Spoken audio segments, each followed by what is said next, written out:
Alhamdulillah wa syukurillah wassalatu wassalamu ala rasulillah wa ala alihi wa sahbihi wa man tabi'ahu wa wala. Rabbi syrah li sadri wa yassir li amri wahlul 'uqdatam min lisani yafqahu qawli. Subhanaka la 'ilma lana illa ma 'allamtana innaka antal 'alimul hakim. La haula wa la quwwata illa billahil 'aliyyil 'azim. Amma ba'd. Yang dihormati seluruh para hadirin yang hadir pada tengah hari ini, ya, dalam keadaan belum makan dan belum minum karena berpuasa, kan? Jadi siapa-siapa yang belum makan dan belum minum bolehlah mendengar sedikit colete ataupun sedikitlah pengisian untuk mengisi masa kekosongan sementara kita makan dan minum pada masuk waktu maghrib nanti. Kan? Kecuali mereka yang ada tugas, ada kerja, ya, itu lain cerita lah. Yang tidak ada kerja, daripada kita duduk melipat-lipat, lebih bagus kita mendengar sedikit, ya, pengisian ilmu mudah-mudahan saya dan tuan-tuan dapat manfaat insyaallah, ya, dengan izin Allah SWT. Karena apa yang kita harapkan tuan-tuan di bulan Ramadan ini, yang mana sekarang kita sudah berada di 15 Ramadan ini, apa yang kita harapkan adalah semata-mata keredaan Allah Subhanahu wa Ta'ala. Itu yang kita harapkan. Kita beramal, yang penting amal kita itu ikhlas. Karena orang yang beramal dengan penuh ikhlas karena Allah Subhanahu wa Ta'ala, bukan kerana yang lain, maka Allah akan masukkan dia ke dalam syurga. Ini diceritakan dalam satu hadis Nabi Muhammad SAW, hadis sahih Muslim. Bagaimana Nabi mengkhabarkan ada seorang, ya, laki-laki. Seorang laki-laki ini dia sudah bersenang lenang di dalam surga, bergembira, bersukaria dalam surga, duduk-duduk, berenak-enak di dalam surga. Sebabnya satu sahaja, sebab dia masuk surga dengan satu asbab sahaja, dengan satu benda ini saja masuk surga. Subhanallah, tuan-tuan. Ini hadis sahih. Yaitu laki-laki ini dikhabarkan dalam hadis sahih Muslim, laki-laki ini cuma mengalihkan ataupun membuang, ya, dahan kayu yang menjadi penghalang kepada laluan orang ramai. Itu saja amalannya. Dia alihkan dahan kayu, ranting kayu yang menjadi halangan untuk laluan orang ramai dengan kerana Allah Subhanahu wa Ta'ala. Bukan kerana menunjuk-nunjuk dia rajin, dia hebat, dia pandai, dia gagah, tidak, tapi kerana Allah. Ya Allah, aku alihkan ini dahan yang menghalang orang lalu lalang ini kerana Allah SWT. Akhirnya dengan sebab amalan itu dia masuk surga. Tapi sebabnya jangan tinggalkan perkara yang asas lah. Maknanya asas ini rukun iman, rukun Islam itu jangan tinggallah. Sembahyang jangan tinggallah, ya. Jangan pula mentang-mentang boleh, ya, mengelak membuang halangan di jalan, tidak sembahyang, tidak boleh. Pokoknya kuncinya sembahyang, barulah yang lain-lain itu, ya, tuan-tuan. Itu baru satu amalannya dia masuk surga, kata Nabi dalam hadis. Jadi saya yakin tuan-tuan yang ada dalam masjid ini pasti amalannya lebih daripada satu. Subhanallah, pasti amalan tuan-tuan lebih daripada satu. Bayangkanlah kalau amalan itu lebih daripada satu, kita ikhlas, insya Allah masuk surga. Yang penting di akhir hayatnya tidak syirik, dia tidak menyebutkan Allah, dia sembahyang 5 waktu, dia berpuasa di bulan Ramadan, ikut rukun iman, rukun Islam, dia beramal dengan ikhlas, masuk surga. Tetapi dalam hadis yang lain Nabi ceritakan, ya, dalam hadis yang lain yang mana ada seorang laki-laki yang ikut berperang jihad fi sabilillah, berperang dengan kafir Quraisy. Di zaman Nabi ini berlaku. Maka apabila selesai peperangan, dilihat laki-laki ini meninggal dunia akibat berperang melawan kafir Quraisy. Maka sahabat-sahabat mengerumuni mayat jasad laki-laki ini dengan berkata, hebat laki-laki ini, mulia laki-laki ini, rajin laki-laki ini, mesti orang ini masuk surga, mati syahid. Tiba-tiba datang Nabi, kata Nabi, lah, tidak, laki-laki ini tidak masuk surga, bahkan dia akan masuk ke dalam jurang api neraka. Subhanallah. Sahabat-sahabat terkejut. Orang yang bermati-matian berperang jihad fisabilillah tiba-tiba masuk ke dalam neraka. Sepatutnya dia mati syahid. Tetapi Allah dan Rasulnya lebih mengetahui. Kata Nabi, sesungguhnya pemuda ini dia berjuang menentang kaum kafir Quraisy semata-mata ingin menunjuk bahwa dia adalah orang yang hebat, orang yang gagah, orang yang perkasa, tidak ikhlas karena Allah. Dia ikut berjuang bersama-sama dengan kita, kata Nabi, tidak ikhlas, tapi ada niat-niat nawaitu yang lain. Masya Allah, tuan-tuan. Tetapi bayangkanlah satu hadis yang lain lagi, tuan-tuan pun biasa dengar hadis ini dan selalu dengar daripada dahulu sampai sekarang, tentang seorang wanita yang hidupnya dalam keadaan bergelumang dengan maksiat, yaitu sebagai seorang pelacur. Ketika dia berjalan di satu tempat yang panas dan terik, dia dalam keadaan dahaga. Tiba-tiba di padang yang luas itu dia ternampak seperti ada perigi, ya. Maka dia pun mengambil air untuk diminum, untuk menghilangkan dahaganya yang sangat dahaga. Tiba-tiba di sampingnya ada seekor anjing yang menjulurkan lidahnya karena dahaga juga. Maka perempuan ini, ya, tidak sampai hati melihat anjing yang kehausan itu. Dia paham maksud anjing dan signal anjing itu, karena anjing itu tidak dapat mencapai lidahnya ke dalam perigi yang dalam. Akhirnya wanita ini mengambil kasutnya, dicedoknya air itu, dibagi minum dengan anjing. Kata Nabi, wanita ini bakal penghuni surga. Nampak tuan-tuan? Hebat. Kebaikan-kebaikan yang dilakukan dengan penuh ikhlas semata-mata karena Allah, pasti Allah akan beri ganjaran. Apatah lagi di bulan Ramadan ini. Ya, kalau tuan-tuan rajin setiap hari datang ke masjid, nampak tabung masjid, tabung iftar Ramadan, apakah tidak kisahlah asal tabung di dalam masjid diletakkannya berapa-berapa yang ikhlas. Kalau hari itu dia datang ada seringgit di tangan, seringgit dia ikhlas, maka seringgit, sebab seringgit itulah insya Allah dia akan masuk surga. Kalau dalam pocketnya cuma ada 50 sen, dengan penuh ikhlas dia letakkan duit dalam tabung, maka 50 sen itulah yang menyebabkan dia akan masuk surga. Kalau dia ikhlas. Tetapi kalau banyak sekalipun diletakkan dalam tabung, tapi dengan penuh menunjuk-nunjuk, karena aku orang yang paling hebat, aku dapat dermah kepada masjid beribu-ribu, belum pasti amalannya Allah terima, sebab tidak sampai ke langit. Tuan-tuan, amalan kita ini Allah akan angkat ke langit, ya, dari persatu ke persatu sampai yang terakhir sekali hanya Allah yang tahu ikhlaskah kita atau tidak ikhlas. Dan ingat jugalah, matlamat hidup kita di dunia ini bukan kekal abadi. Tidak ada yang manusia yang hidup selama-lama di atas muka bumi ini, tidak. Satu masa nanti kita akan kembali, kita akan pulang. Allah akan jemput kita kembali, yang meninggalkan dunia yang fana ini, dunia yang banyak godaan ini, dunia dikatakan dunia pancaroba ini, selama-lamanya. Ketika kita meninggalkan dunia ini, maka semua amalan-amalan kita sudah yang ada di dunia ketika itu akan kita bawa masuk ke alam yang seterusnya. Tetapi di alam yang seterusnya, seperti di alam barzakh, sudah tidak ada berguna amalan-amalan kalau kita beramal di alam barzakh. Maknanya, kalau kita masuk ke alam barzakh, baru kita ingin bersedekah ketika itu, sudah tidak ada guna. Ingin bersolat ketika itu, sudah tidak ada guna. Ingin berpuasa ketika itu, sudah tiada arti.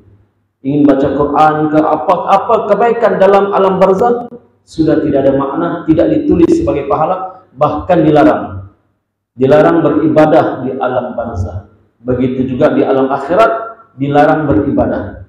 Sebab itu peluang kita beribadah hanya di atas muka bumi selagi kita bernapas. Banyakkan amal-amal ibadah, tetapi dengan ikhlas, ya, dengan pun ikhlas.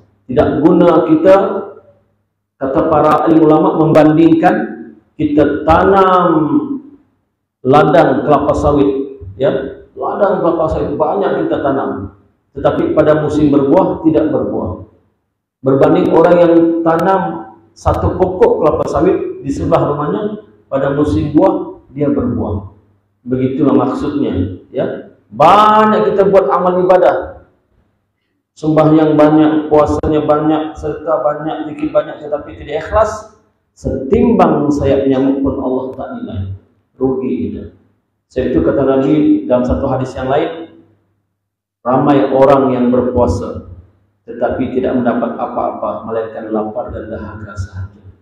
Dia berpuasa tapi tidak mendapat apa-apa melainkan lapar dan dahaga. Ya, karena pertama sekali dia banyak melanggar perkara-perkara yang membatalkan pahala puasanya. Bukan membatalkan puasa, membatalkan pahala puasa. Ya, panca indera yang Allah kurniakan ketika Ramadan dia tidak dapat elak. Katanya bagaimana nak elak Ustaz? Susah. Depan ada, belakang ada, kiri ada, kanan ada, atas ada, bawah pun ada. Masya Allah, betul di akhir zaman. Susah kita nak elak. Di rumah pun ada. Ketika bersendirian pun ada. Maksud saya pandangan mata melihat aurat wanita itu dilarang. Bukan setakat dalam bulan Ramadan, di luar Ramadan pun dilarang, tapi dalam Ramadan kalau dia melakukannya maka mengurangkan pahala puasa. Ya, tuan-tuan, seperti mana diberitakan dalam satu hadis Nabi Muhammad SAW, kita bacakan hadis ini. Mudah-mudahan saya dan tuan-tuan dapat manfaat. Ini hadis ini untuk kita lebih bersemangat beribadah, untuk kita lebih sungguh-sungguh beribadah. Selagi masa masih ada, selagi umur kita masih ada, dan selagi Ramadan belum berlalu pergi. Sekarang kita berada 15 Ramadan, tak lama lagi kita akan masuk 10 akhir bulan Ramadan, yang mana di 10 akhir bulan Ramadan ini ada satu malam yang tuan-tuan pun sudah tahu, kalau saya terangkan pun, tetapi saya tetap terangkan juga, yaitu malam itu lebih baik daripada 1000 bulan, dipanggil malam Al-Qadar, berlaku di 10 akhir bulan Ramadan, dan kata sebahagian ulama berdasarkan hadis Nabi, berlaku di malam-malam ganjil di 10 akhir bulan Ramadan, yaitu 21, 23, 25, 27 dan 29. Malam itu siapa yang beribadah pada malam itu, maka seolah-olah dia beribadah selama 1000 bulan ataupun 83 tahun, 333 kalau dikira. Ya, hebat. Sedangkan umur kita belum pasti sampai 83 tahun, dan belum pasti kita beribadah selama 83 tahun, kerana kita akhir balik dahulu ketika umur kita 15 tahun. Adakah kita sudah beribadah ketika umur 15 tahun? Barangkali kita masih nakal, termasuk saya lah. Barangkali ketika itu kita masih lagi tidak sembahyang, masih lagi kata orang budak-budak yang di tepi jalan nyanyi-nyanyi lagu ketika itu. Dan kemudian umur kita 20 tahun baru kita dapat hidayah, baru kita mula melangkahkan kaki ke masjid, dan barulah kita mula menunaikan sholat, dan barulah kita mendengar kuliah. Ataupun ada yang umur 30 tahun baru Allah pancarkan hidayah di hatinya, baru dia dapat beramal. Jadi dihitung-hitung tuan-tuan, tidak sampai 83 tahun amalan kita. Ya, kita bacakan satu hadis ini. An-Sahlin radhiyallahu anhu an Nabi sallallahu alaihi wasallam qala, inna fil jannah baban yuqalu lahu rayyan yadkhulu minhu sha'imun wa yawmal qiyamah la yadkhulu minhu ahadun ghairuhum yaqul aina sha'imun fa yaqumun la yadkhulu minhu ahadun ghairuhum fa idza dakhalu ughliqa falam yadkhul minhu ahadan. Muttafaqun alaih.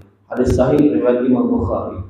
Maksudnya hadis ini daripada Sahal bin Sa'ad radhiyallahu anhu berkata, Nabi sallallahu alaihi wasallam bersabda, sesungguhnya di surga ada satu pintu yang diberi nama Ar-Rayyan, yaitu pintu masuk bagi orang yang berpuasa di hari kiamat nanti. Tidak akan masuk daripada pintu itu kecuali orang yang berpuasa. Akan diseru oleh penjaganya, di manakah orang yang berpuasa? maka mereka yang berpuasa pun bangun memasukinya. Tidak ada yang akan memasukinya melainkan mereka sahaja. Apabila mereka memasukinya, pintu itu akan ditutup, maka tiada siapa lagi yang akan dapat memasukinya. Ini hadis ini. Satu pintu khusus untuk orang yang berpuasa di akhirat. Sesungguhnya di surga itu ada 8 pintu, tuan-tuan. Surga itu ada 8 pintu. Ya, di antara pintu-pintunya adalah pintu Ar-Rayyan, khusus untuk orang yang rajin berpuasa. Kata para alim ulama, setelah orang itu berpuasa Ramadan 30 hari, disambung lagi dengan berpuasa sunat 6 hari di bulan Syawal. Siapa yang berpuasa 6 hari di bulan Syawal, pahalanya seperti berpuasa selama setahun. Kemudian dia melazimi lagi puasa Isnin dan Kamis setiap minggu. Masya Allah, maka orang itu akan dipanggil oleh pintu Ar-Rayyan, ya, di surga, memanggil, di manakah orang yang berpuasa, di manakah orang berpuasa. Kata para ulama, mana-mana kita yang mana ibadahnya lebih cenderung kepada itu, maka pintu itulah dia akan masuk. Contoh, mungkin di kalangan kita ini ada yang lebih cenderung bersembahyang, bersolat. Dia kalau sembahyang nomor 1, 5 waktu takmis berjamaah, lepas itu dengan qabliyah ba'diyah, lepas itu pada siang harinya dengan sembahyang duha, lepas itu malamnya pula dengan tahajud, hajat, taubat, rajin solat, maka pintu solat akan panggil dia. Manakah orang yang rajin sembahyang? Mari. Begitu.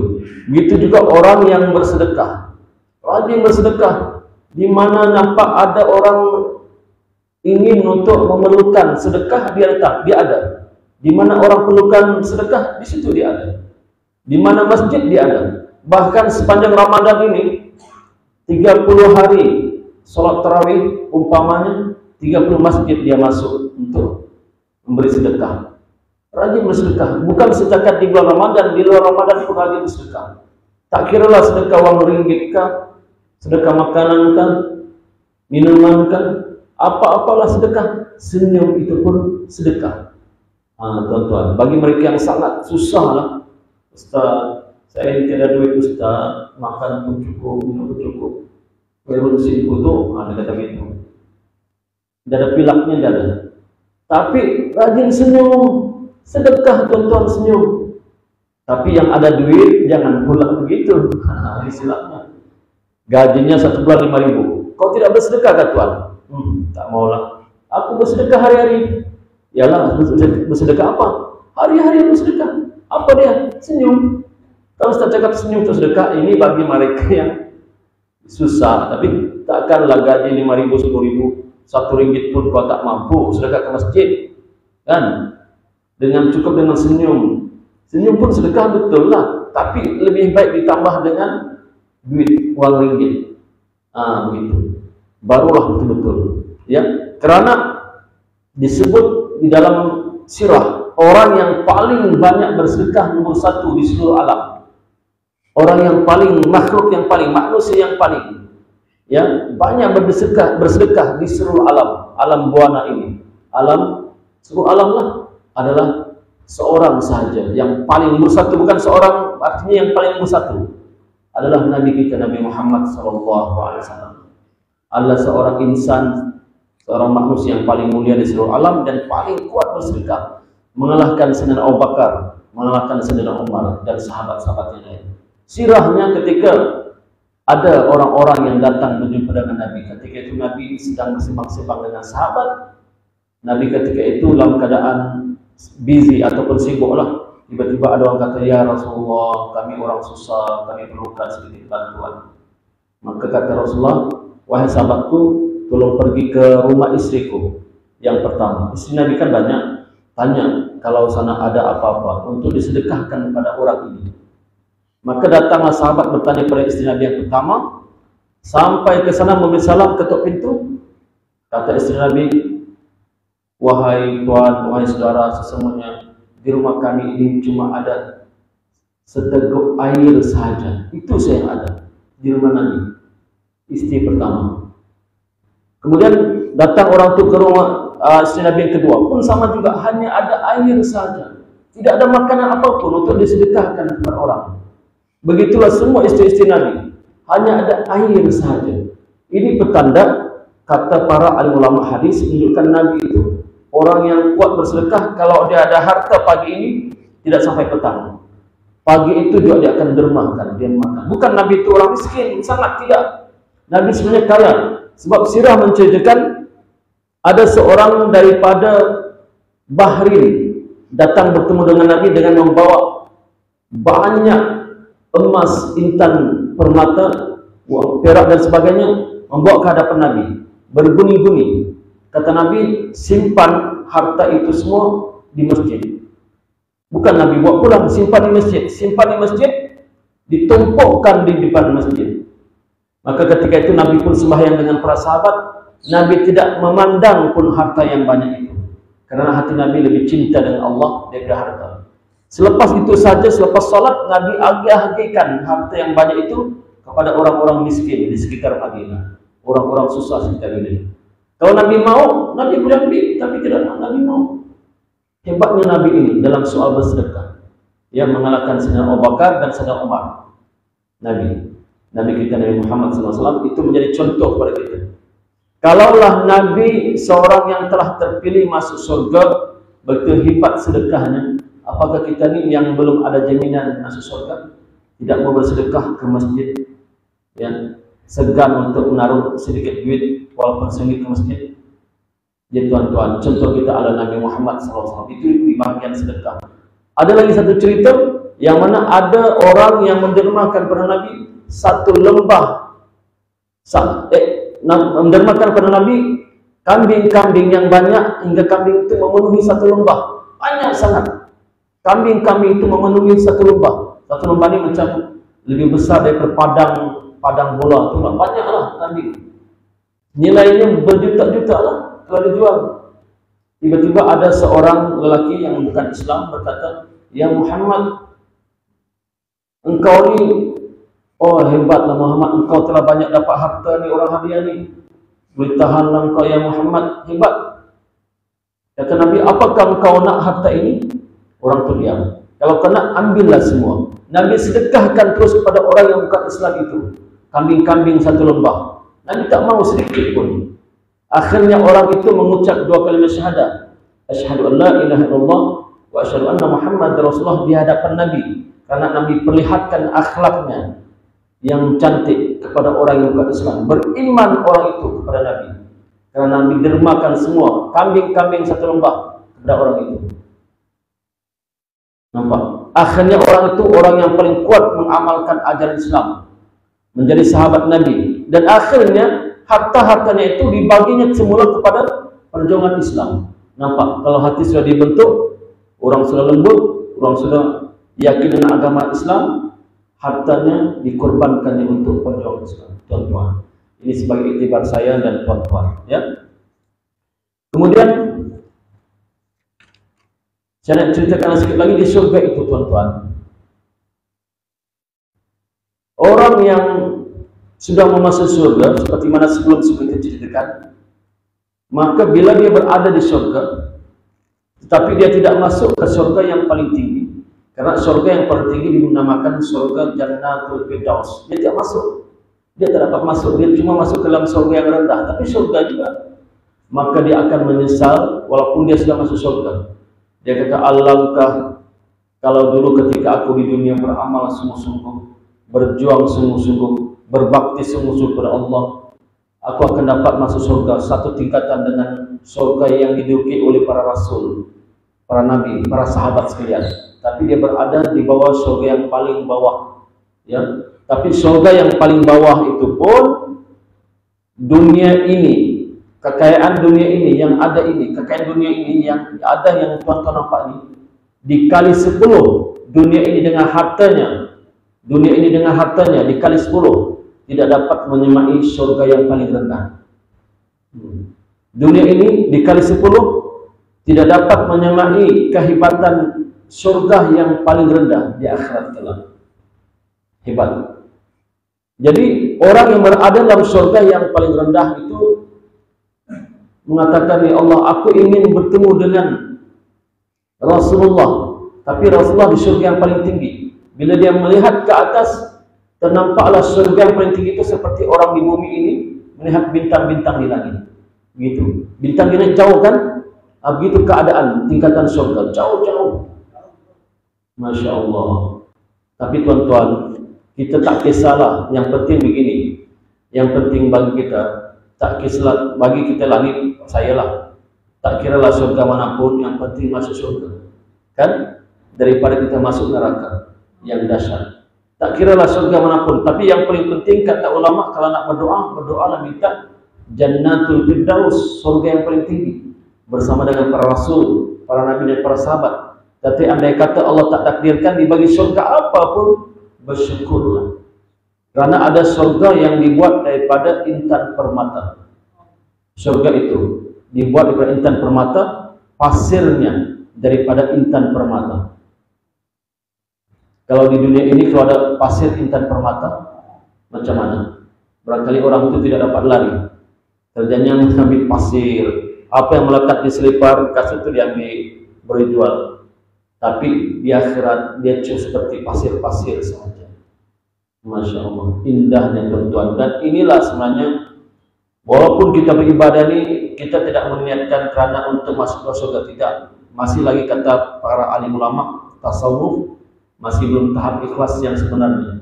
Ikhlas yang sebenarnya kita beribadah kerana Allah, tetapi harapan kita ingin masuk surga, terhindar daripada masuk neraka yang sangat dahsyat.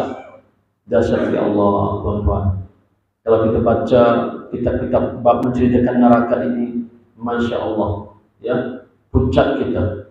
Bagaimana apinya bukan berwarna kuning, bukan berwarna merah, bukan berwarna putih, tetapi berwarna hitam. Hitam dan panas. Dengan asapnya saja pun boleh menghancurkan kulit-kulit kita ini. Belum lagi apinya. Masya Allah. Dan seringan-ringan siksa dalam api neraka itu adalah memakai selipar yang dibuat daripada api neraka. Bila orang itu memakainya, maka akan menggelegak otaknya. Otak itu mendidih otak itu. Memakai selipar. Begitulah selama-lamanya tuan-tuan. Bila berakhir, kalau orang itu orang kafir betul-betul, kafir sejati, original, kekal abadi dalam neraka. Tapi kalau dia orang yang beriman, masih ada secebis iman di hatinya, tetapi dia dirhaka kepada Allah. Ketika di dunia dahulu dia tidak sembahyang, dia tidak puasa, dia tidak berzakat dan lain-lain amalan, tetapi dia hatinya masih percaya bahwa Allah itu Tuhannya, Nabi Muhammad itu Rasulnya. Ada iman sedikit walaupun sebesar zarrah. Kata Nabi, satu masa nanti lambat laun dia akan diambil oleh Allah juga dan dibawa masuk dalam surga. Tetapi lambat laun itu berapa lama? Sehari di akhirat seperti ka'alfi sanat mimma ta'udun. Sehari di akhirat seolah-olah 1000 tahun di dunia. Jadi kalau dia disiksa 3 hari di akhirat, 3 hari di neraka, 3000 tahun ukuran di dunia. Lamakah tidak? Sedangkan hidup kita di dunia tidak sampai 100 tahun, tapi 3000 tahun. Bergelombang dengan siksa yang maha dahsyat. Na'udzubillah min zalik. Betapa dahsyat. Itu api sahaja, belum campur binatang-binatang yang lain. Di neraka itu selain daripada malaikat Malik penjaga neraka, ada satu malaikat lagi. Bukan satu, ramai, tapi namanya malaikat itu Zabaniya. Malaikat Zabaniya ini, dia ini diceritakan dalam kitab bentuknya agak pelik. Kerana di kakinya itu ada tangan. Kakinya ada tangan. Mana-mana ahli neraka yang ingin lari, pergi ke tebing, memanjat neraka itu, ditariknya dengan tangan yang ada di kaki. Tak boleh lari. Tak boleh lari kecuali dengan izin Allah, ya, baru dapat keluar. Jadi saya nak ceritakan sebagai penutup pada tengah hari ini, petang ini, yaitu kisah seorang laki-laki terakhir sekali keluar dari surga, dan terakhir sekali bukan keluar dari surga. Laki-laki terakhir sekali keluar dari neraka. Laki-laki terakhir yang keluar dari neraka dan terakhir sekali masuk surga. Disebutkan dalam hadis. Nabi kata Nabi kenal orang itu, Nabi tahu orang itu, Nabi cam orang itu, Nabi kenal sangatlah orang itu. Yaitu laki-laki ini bila dia keluar dari jurang api neraka dalam keadaan memanjat tebing, malaikat sudah biarkan.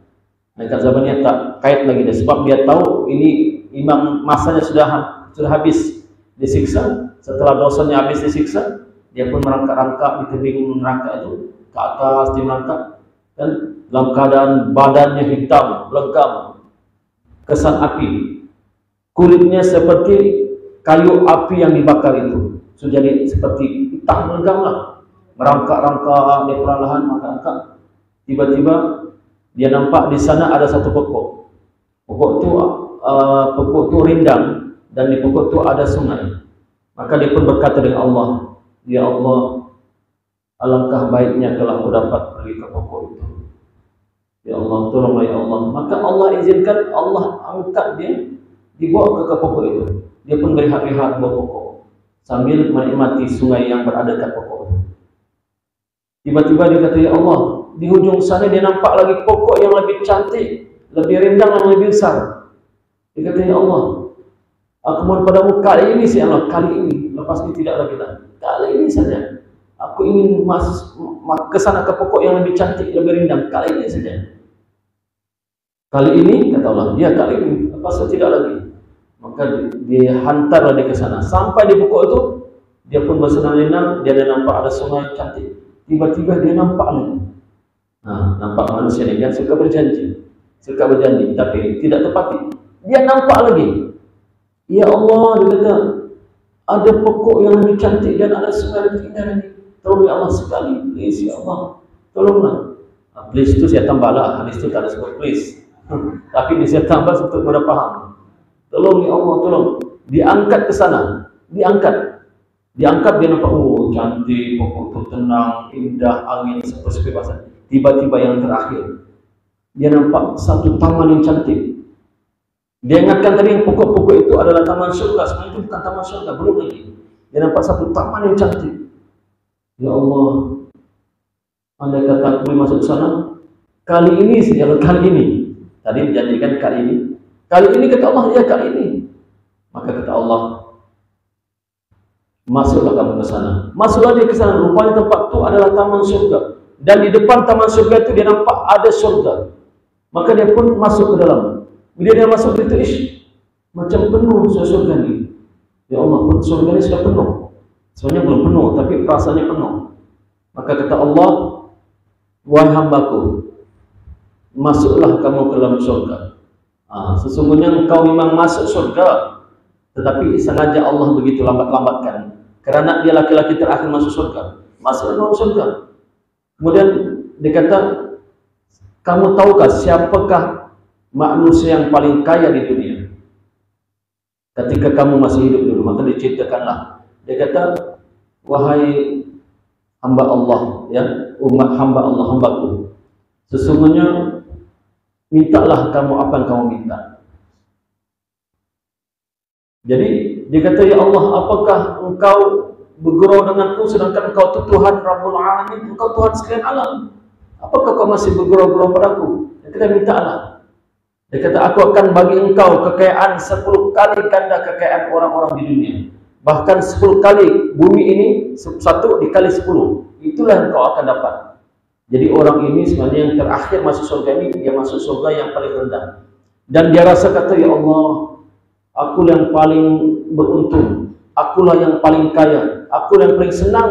Ya Allah, aku paling senang, aku paling kaya. Dia bergembira dalam surga. Dia ingat dialah masuk surga yang paling tinggi. Dialah orang bahagia, sedangkan dia itu masuk surga yang paling rendah, tuan-tuan. Pun bila dia masuk, dia lihat, Masya Allah, karena orang di surga ini dia tidak akan tidur. Dia tidak tidur, karena tidur itu sepupu kepada mati. Orang surga tidak ada mati, sebab mati itu makhluk. Mati itu makhluk, Allah sudah matikan mati. Di padang mahsyar Allah telah istiharkan, Allah telah matikan mati. Mati itu makhluk, bermakna orang surga tidak akan mati selama-lamanya. Tetapi yang dahsyat, orang neraka pun tidak mati selama-lamanya. Tidak mati sampai bila?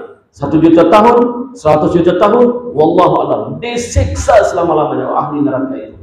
Betapalah tuan-tuan, mampukah kita? Kita tak mampu. Jangankan siksa akhirat, siksa dunia ini pun, penjara dunia pun, kita masuk dalam penjara pun kita tak mampu. Sedangkan di penjara kita tak dibakar, Kita cuma dikurung, masih ada makanan, masih ada minuman, cuma dikurung.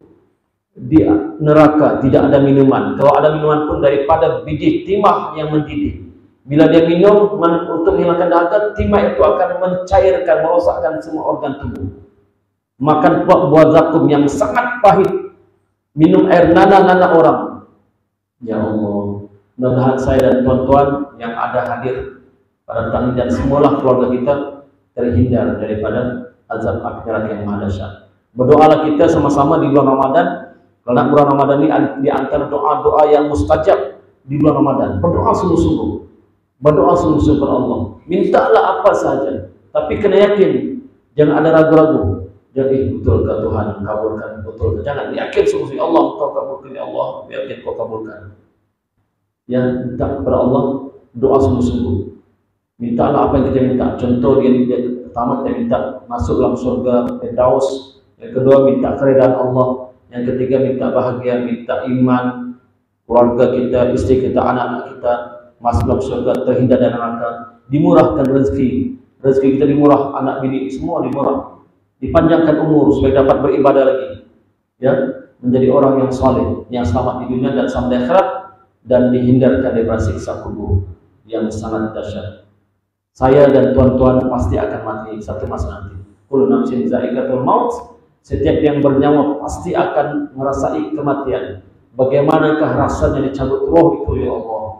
Orang itu saja yang mati itu dapat merasakan bagaimana sakitnya sakaratul maut, dicabut roh dari jasad. Itu saya dan tuan-tuan pasti merasai. Sakitnya dicabut nyawa itu pasti kita merasai. Kita melihat rakan kita, saudara kita, sahabat kita meninggal dunia, kita nampak biasa-biasa bagi kita, tapi bagi diri orang itu dia tersiksa dengan sakitnya sakaratul maut. Tetapi kalau dia orang soleh, orang baik, selepas itu dia akan berehat di dalam kubur. Kata malaikat, wahai kekasih Allah, rehatlah kamu dalam alam kubur, alam barzah ini seperti mana rehatnya seorang pengantin.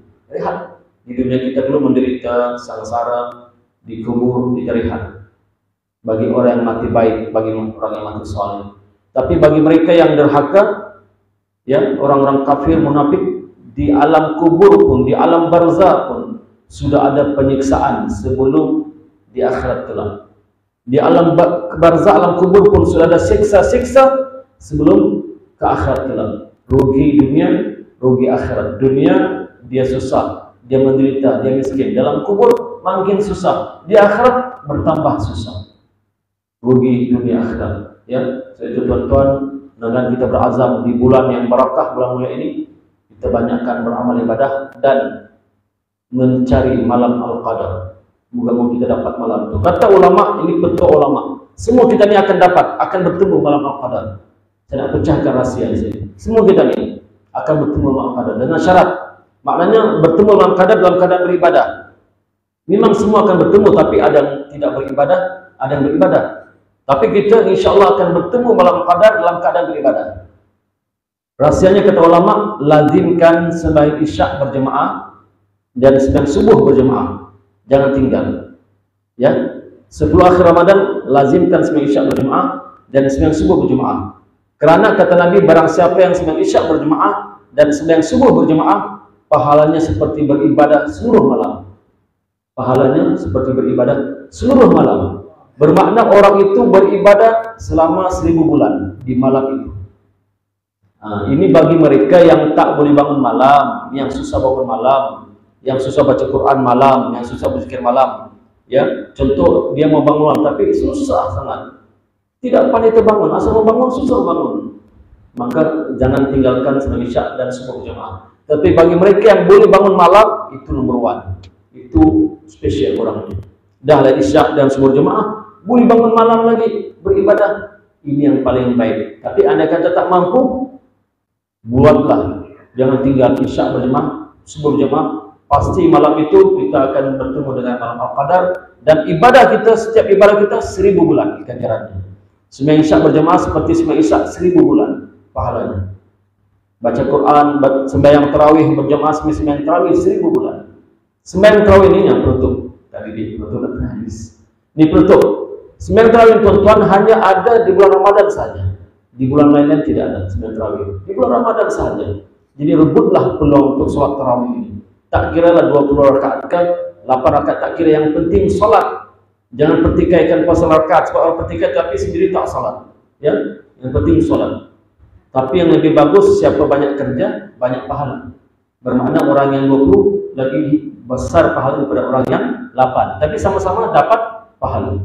Ya, mudah-mudahan saya dan tuan-tuan dapat beramal ibadah di bulan yang berkah ini. Yang benar itu datang dari Allah SWT.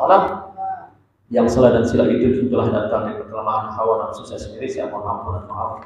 Kita sekali dengan membaca doa atas istighfar dan salatul asr. Bismillahirrahmanirrahim.